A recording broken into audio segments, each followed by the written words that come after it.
Audio Jungle.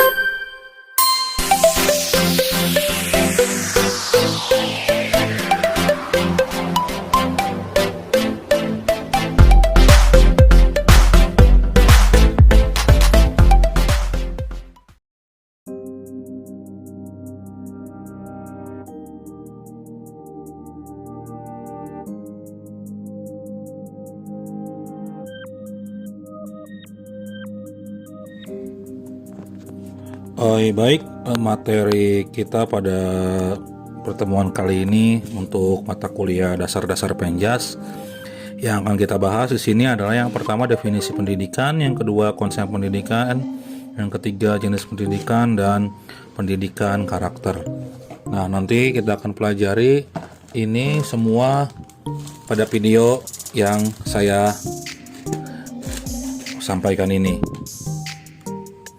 Oke, yang pertama ini adalah definisi pendidikan menurut para ahli. Banyak ya ahli-ahli yang mendefinisikan pendidikan. Ada di antara yang pertama ini adalah Aristoteles. Pendidikan adalah suatu fungsi dari suatu negara dan dilakukan, terutama setidaknya untuk tujuan negara itu sendiri. Sementara negara adalah institusi sosial tertinggi yang mengamankan tujuan tertinggi atau kebahagiaan manusia. Pendidikan adalah persiapan atau bekal untuk beberapa aktivitas pekerjaan yang layak. Pendidikan semestinya dipandu oleh undang-undang untuk membuatnya sesuai koresponden dengan hasil analisis psikologis dan mengikuti perkembangan secara bertahap, baik secara fisik atau lahiriah maupun mental atau batiniah, bisa disebut juga jiwa.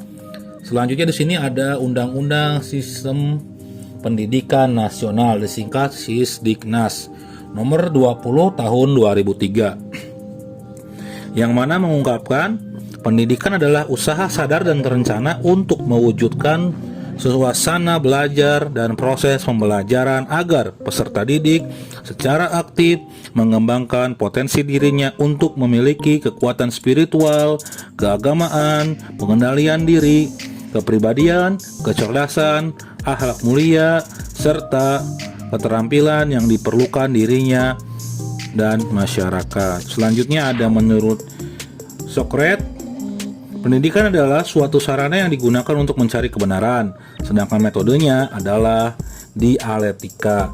Yang terakhir ini ada menurut KBBI. KBBI ini adalah Kamus Besar Bahasa Indonesia. Pendidikan adalah suatu proses pengubahan sikap dan tata laku seseorang atau kelompok dalam usaha mendewasakan manusia melalui upaya pengajaran dan pelatihan, proses dan cara pembuatan peserta didik. Ada juga ini ahli yang lain mengungkapkan menurut John Dewey bahwa pendidikan adalah suatu proses pembaharuan makna pengalaman. Hal ini mungkin terjadi dalam pergaulan biasa atau pergaulan orang dewasa dengan muda. Mungkin pula terjadi secara sengaja dan dilembagakan untuk menghasilkan kesinambungan sosial. Proses ini melibatkan pengawasan perkembangan dari orang yang belum dewasa, kelompok di mana dia hidup. Selanjutnya ada juga dari Edgar Dale.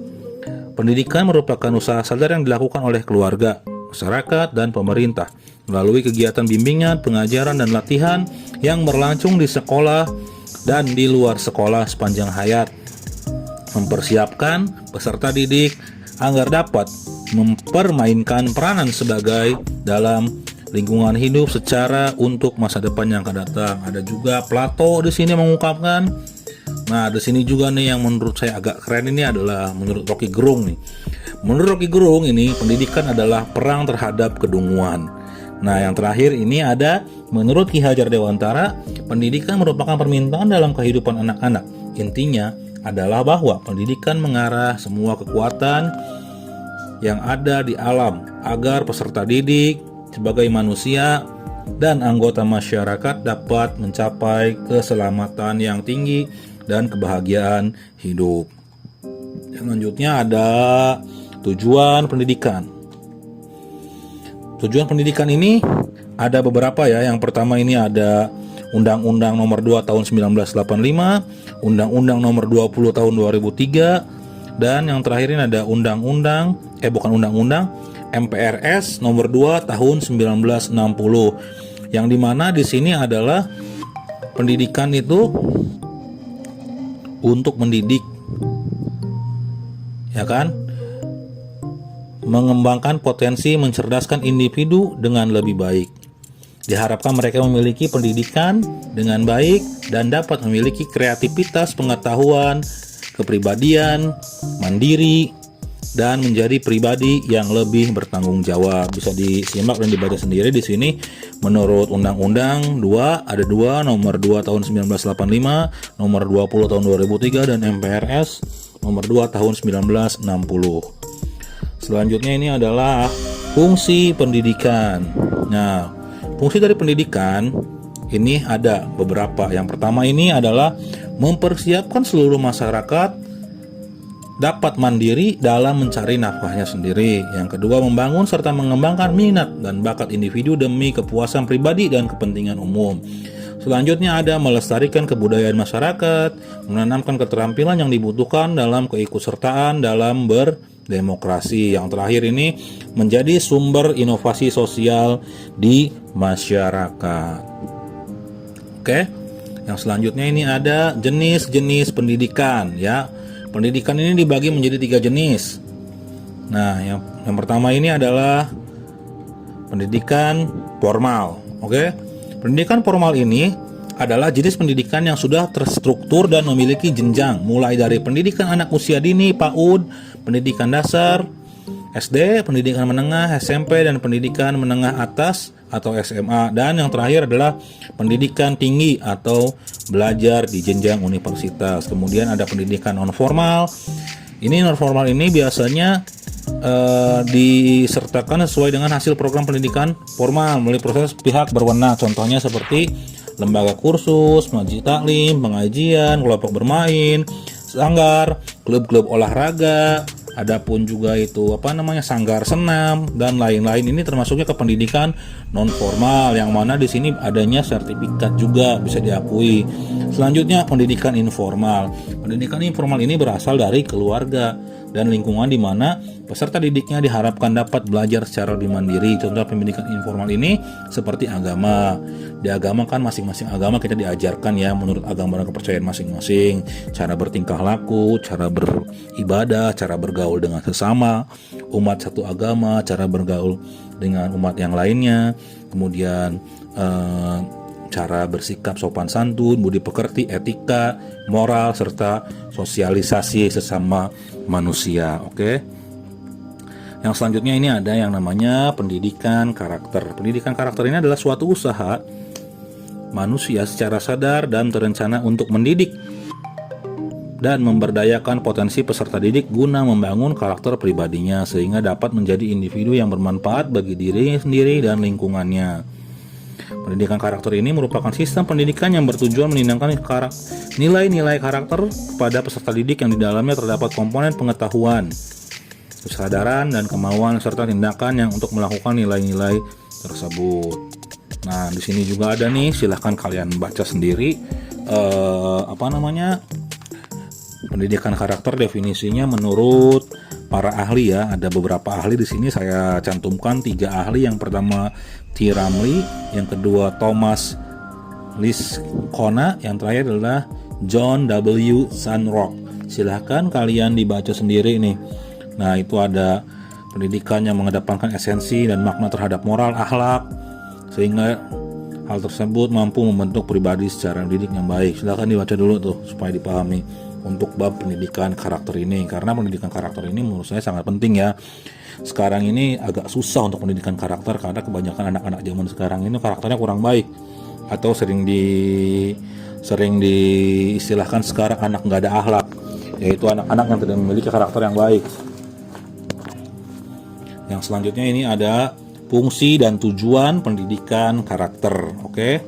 Yang pertama ini, fungsi dari pendidikan karakter ini. Pendidikan karakter ini fungsinya ada beberapa nih ya. Yang pertama ini adalah untuk mengembangkan potensi dasar dalam diri manusia sehingga menjadi individu yang berpikiran baik, berhati baik, dan berperilaku baik. Yang kedua, untuk membangun dan memperkuat perilaku masyarakat yang multikultur, untuk membangun dan meningkatkan peradaban bangsa yang kompetitif dalam hubungan internasional. Adapun ini pendidikan karakternya harus sejak dini ya, yaitu sejak masa kanak-kanak ditanamkan bagaimana cara bergaul dengan teman-teman, budaya-budaya yang baik seperti budaya mengantri, budaya mau bergantian alat, budaya saling menghormati sesama, budaya menghargai teman, budaya-budaya yang baik seperti bertanggung jawab terhadap barang yang dimilikinya. Ini harus ditanamkan sejak dini. Karena apa? Karena kalau dari dininya saja sudah tidak diajarkan karakter-karakter yang baik seperti itu, insya Allah sampai ke depannya pun dia tidak akan menjadi manusia yang baik. Karena apa? Karena sudah terbiasa dari kecil hingga dewasa. Ini fungsinya ya. Nah, di sini ada tujuan dari pendidikan karakter. Tujuan pendidikan karakter adalah membangun bangsa yang tangguh di mana masyarakat berakhlak mulia, bermoral, bertoleransi, dan bergotong royong. Memiliki akhlak yang mulia berarti kan dia perilakunya baik, kemudian bermoral. Kadang-kadang manusia banyak yang bermoral. Nah, tujuan dari pendidikan karakter ini supaya manusia itu dapat memiliki moral yang sangat baik, bertoleransi, toleransi sesama manusia, toleransi sesama umat beragama, toleransi sesama kepada yang tua, kepada yang muda, kepada yang lebih muda, bahkan kepada anak-anak, serta bergotong royong membangun bangsa ini. Jadi sekarang gotong royong ini udah mulai punah ini. Karena apa? Karena kalah sama yang namanya uang atau nominal. Makanya kita harus mendidik. Kalau kalian menjadi guru nanti, usahakan budaya gotong royong ini harus dilestarikan karena sangat baik untuk pendidikan karakter, di mana bisa saling menghargai sama manusia, bisa saling menghargai sama teman, menghargai yang lebih tua, menghargai yang lebih muda. Oke? Itu adalah fungsi dan tujuan pendidikan karakter. Yang selanjutnya ini adalah pentingnya pendidikan karakter. Nah, di era globalisasi ini terus-menerus berdampak pada perubahan karakter masyarakat Indonesia, di mana sekarang orang kebanyakan cuek, tidak peduli. Ketika ada orang kecelakaan atau orang kemusibahan atau orang yang kesusahan, kebanyakan sekarang bukan langsung menolong, tetapi memfoto, kemudian dia mengupload dengan caption yang menurut saya itu captionnya ya dramatis gitu, bukannya langsung menolong gitu. Ketika ada yang tenggelam, bukan langsung menolong, tapi dia memvideokan dulu baru dia menolong setelah itu. Kadang-kadang seperti itu. Makanya ini sangat-sangat penting karakter education ini diberikan kepada warga negara sejak dini. Nah, ini dia merupakan cara terbaik untuk membentuk perilaku individu sebelum masuk ke dunia kerja atau usaha, sebagai cara untuk mengejarkan nilai-nilai budaya yang merupakan bagian dari kerja suatu peradaban. Oke, dari penjelasan tersebut kita menyadari bahwa pendidikan karakter bagi setiap orang. Dengan begitu maka para guru, dosen, dan orang tua seharusnya menanamkan nilai-nilai karakter yang baik kepada anak didiknya. Nah, ini buat calon-calon guru nih, atau calon pelatih, atau calon aktivis olahraga, ini sangat penting ya untuk mendalami pendidikan karakter ini. Kenapa? Pendidikan karakter dipakai dalam kegiatan olahraga. Contoh, ketika olahraga individu menghargai lawan, tidak menyepelekan, bersikap fair, tidak curang. Ini karakter. Berani bertanggung jawab, memiliki rasa tanggung jawab terhadap karir, memiliki rasa tanggung jawab terhadap posisi dia sebagai atlet. Karakter dalam permainan bergu, misalkan menjaga kerjasama tim, menjaga sikap sesama anggota tim, tidak menyakiti, tidak menghina anggota klubnya, anggota timnya. Ini harus ditanamkan sejak dini agar ketika mereka sudah dewasa, yang kalian ajar ini, mereka memiliki nilai karakter yang kuat. Sekarang itu anak-anak banyak yang nggak ada akhlak gitu dibandingin orang-orang zaman dulu gitu loh. Kebanyakan sekarang masa bodoh lah, lewat aja, nggak bilang permisi. Udah kayak apa aja, selonong aja mah ya, karena bukan manusia, jadi kucing aja, kalau nggak jadi anjing atau jadi kambing gitu kan. Selonong aja, nggak ada permisi, ada orang duduk. Misalkan kita mau numpang duduk, sekarang tuh udah jarang orang permisi, boleh duduk di sini nggak, udah jarang, duduk aja. Ketika ditegur ya malah menyolot kemana-mana. Nah, itu adalah salah satu kurangnya pendidikan karakter ketika sejak dini. Dan kalian sebagai calon orang tua, saya rasa kalian harus benar-benar menanamkan pendidikan karakter ini sejak dini supaya tidak menjadi orang-orang yang seperti tadi, tidak tahu sopan santun, tidak tahu cara bersikap, tidak tahu cara ngobrol dengan yang lebih tua, yang lebih muda, dan yang seumuran, tidak tahu cara ngobrol sama guru, tidak tahu cara ngobrol sama dosen. Nah, itu gara-gara tidak pernah ditanamkan. Oke. Nah, yang selanjutnya ini adalah tugas. Setelah kalian menyimak tadi penjelasan singkat tentang pendidikan untuk materi dasar-dasar Penjas dan pengantar pendidikan, ini tugasnya. Yang pertama ini tugasnya cuma satu. Nah, ini tugasnya ini. Nah, buatlah kesimpulan tentang pendidikan secara umum, atau kalian bisa menulis sebuah tulisan tentang pendidikan secara umum, ditulis minimal 10 lembar, tulis tangan, ditulis tangan, dengan dilengkapi dengan berbagai sumber. Kalau tulisan kalian itu harus ada sumbernya. 10 lembar ini harus ada sumbernya. Sumbernya minimal berapa? Minimal 7 sumber. Misalnya sumbernya dari jurnal siapa, atau skripsi siapa, atau tulisan siapa.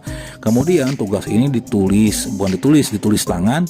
Kemudian hasil tulis tangan tersebut difotokan dan dikirim ke email yang di bawah ini, yaitu emailnya sabariniujian@gmail.com. Tolong di formasi atasnya itu ditulis nama, semester, kelas, dan program studinya ya, kemudian dikirimkan. Oke. Absensi seperti biasa di kolom komentar ya, di kolom komentar dengan format nama, semester, kelas, program studi. Oke. Absensi di kolom komentar seperti biasa. Saya akan melihat di situ, tugas dikirimkan ke email yang tadi.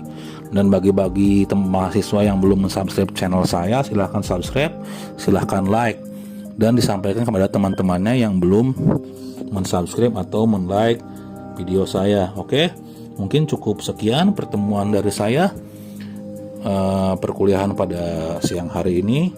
Saya ucapkan selamat belajar. Saya tunggu tugasnya maksimal sampai mata kuliah ini berakhir. Kan jam kita adalah jam 14.30 sampai 16.00.